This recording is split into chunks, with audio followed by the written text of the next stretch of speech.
Wisdom of the Middle Way. Nagarjuna's Mulamadhyamakarika. Translation and Commentary by J. L. Garfield. Part 1, the text of Mulamadhyamakarika. Chapter 7, Examination of the Conditioned. 1. If arising were produced, then it would also have the three characteristics. If arising is not produced, how could the characteristics of the produced exist? 2. If the three, arising, etc., are separate, they cannot function as the characteristics of the produced. But how could they be joined in one thing simultaneously? 3. If arising, abiding, and ceasing have characteristics other than those of the produced, there would be an infinite regress. If they don't, they would not be produced. 4. The arising of arising only gives rise to the basic arising. The arising of the basic arising gives rise to arising. 5. If, as you say, the arising of arising gives rise to the basic arising, how, according to you, does this not arisen from the basic arising give rise to that? 6. If, as you say, that which is arisen from basic arising gives rise to the basis, how does that known arisen basis give rise to it? 7. If this known arisen could give rise to that, then, as you wish, it will give rise to that which is arising. 8. Just as a butter lamp illuminates itself as well as others, so arising gives rise to itself and to other arisen things. 9. In the butter lamp and its place, there is no darkness. What then does the butter lamp illuminate? For illumination is the clearing of darkness. 10. If the arising butter lamp does not reach darkness, how could that arising butter lamp have cleared the darkness? 11. If the illumination of darkness occurs without the butter lamp reaching darkness, all of the darkness in the world should be illuminated. 12. If, when it is illuminated, the butter lamp illuminates itself and others, darkness should, without a doubt, conceal itself and others. 13.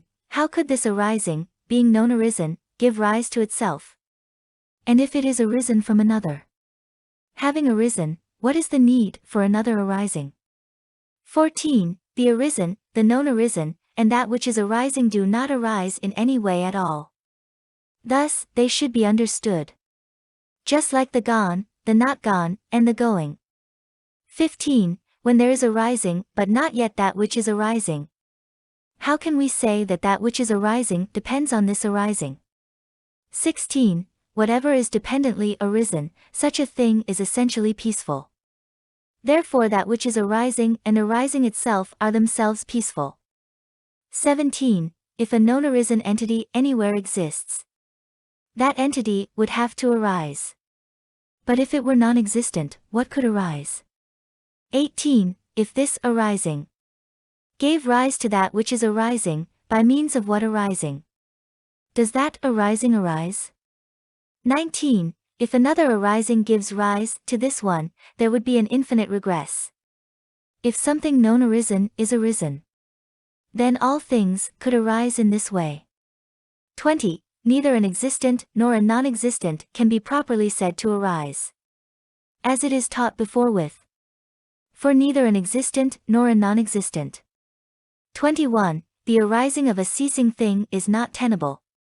But to say that it is not ceasing is not tenable for anything. 22. A static existent does not endure. A non-static existent does not endure. Stasis does not endure. What known arisen can endure? 23. The endurance of a ceasing entity is not tenable. But to say that it is not ceasing is not tenable for anything. 24. Inasmuch as the nature of all things is aging and death, without aging and death, what existence can endure? 25. Stasis cannot endure through itself or through another stasis, just as arising cannot arise from itself or from another arising. 26. The ceasing of what has ceased does not happen. What has not yet ceased does not cease, nor does that which is ceasing. What known arisen can cease? 27. the cessation of what is static is not tenable. Nor is the cessation of something not static tenable. 28. Being static does not cease through being static itself. Nor does being static cease through another instance of being static. 29. When the arising of any entity is not tenable, then the cessation of any entity is not tenable. 30. For an existent thing's cessation is not tenable. A single thing being an entity and a nonentity is not tenable. 31. Moreover, for a nonentity, cessation would be untenable, just as a second beheading cannot be performed. 32. Cessation does not cease by means of itself, nor does it cease by means of another, just as arising cannot arise from itself or from another arising. 33. Since arising, ceasing, and abiding are not established, there are no compounded things. If all compounded things are unestablished, how could the uncompounded be established?